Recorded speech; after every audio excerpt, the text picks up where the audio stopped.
কেমন করে নতুন বছরের বেশি করে তোমার বাক্য এবং তোমার প্রার্থনায় নিজেকে নিবিষ্ট করতে পারি। এই নতুন বছর প্রভু আরো বেশি করে সেই সমস্ত হারানো আত্মাদেরকে জয় করতে পারি। আপনাকে সাজাতে হবে।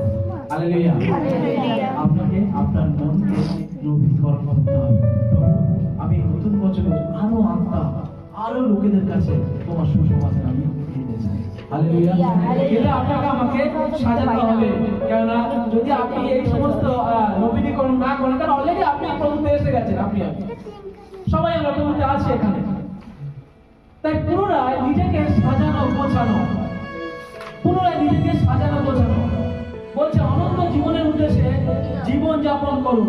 বলছে অনন্ত জীবনের উদ্দেশ্যে জীবন যাপন আমাদেরকে করার জন্য ঈশ্বর বলছে এফেসীয় 2:10 বলেছিল 3:1-2 বলছে কারণ আমরা ঈশ্বরের রচনা সৎকর্ম করার জন্য খ্রিস্ট যিশুতে সৃষ্ট, যা তিনি পূর্ব থেকে আমাদের করার জন্য প্রস্তুত করেছিলেন।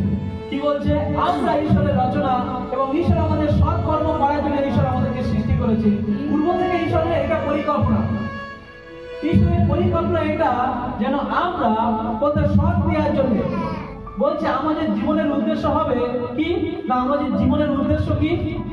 অনন্ত জীবনের জন্য, একদিনের জন্য না, দুদিনের জন্য না। তারপর বলছে তাহলে তোমরা যেহেতু খ্রিস্টের সঙ্গে উত্থাপিত হয়েছো, তাই ঈশ্বরের ডান দিকে যেখানে খ্রিস্ট উপবিষ্ট আছেন সেই স্বর্গীয় বিষয় সমূহে মনোনিবেশ করো। তোমরা পার্থিব বিষয় সমূহ নয়, স্বর্গীয় বিষয়ে মনোযোগী হও। Hallelujah, hallelujah. আর আমাদের অনন্ত জীবনের উদ্দেশ্যে নিজেদেরকে আমাদেরকে ভাবতে হবে। বলছে অনন্ত জীবনের উদ্দেশ্যে আমাদেরকে জীবন যাপন করতে হবে। যখন আমরা অনন্ত জীবনের বিষয়ে বলি আর পার্থিব বিষয় বলি বা জাগতিক বিষয় বলি, দুটোর মধ্যে আলাদা কি হয়ে দাঁড়াবে? কেন জাগতিক বিষয় এরকম যে আজকে কোনো কিছু হয়ে গেছে বা যাই কিছু করি না, অসুবিধা নেই, যে কোনো ভুল ভ্রান্তি যাই কিছু হোক যেন অসুবিধা নেই। কিন্তু যখন আমরা অনন্ত জীবনের জন্য ভাববো, তখন আমাদের মধ্যে একটা জিনিস কাজ করবে যে আমি যা কিছু করি না কেন আমার ওখানে বাধা পড়বে, ওখানে যাওয়া থেকে বাধা পড়বে।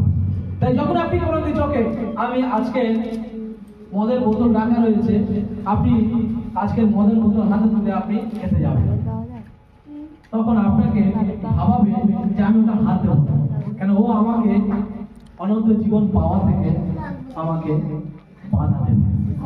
আমি অনন্ত জীবন যে লাভ করবো, সে অনন্ত জীবন লাভ করতে গেলে ওটাকে আমাকে আগে ত্যাগ করতে হবে। অর্থাৎ আমাকে ওর কাছে গেলে হবে না, ওটাকে আমাকে দূরে রাখতে হবে। অর্থাৎ নতুন বছরে বলছে অনন্ত জীবনের উদ্দেশ্যে নিজেকে যাপন করতে হবে। বিগত বছর ইংলিশ বলছে তুমি কেমন ভাবে জীবন যাপন করেছো সেগুলোকে সরিয়ে দাও। নতুন বছরে কিভাবে জীবন যাপন করবে না, ঈশ্বর বলে দিচ্ছে অনন্ত জীবনের জন্য।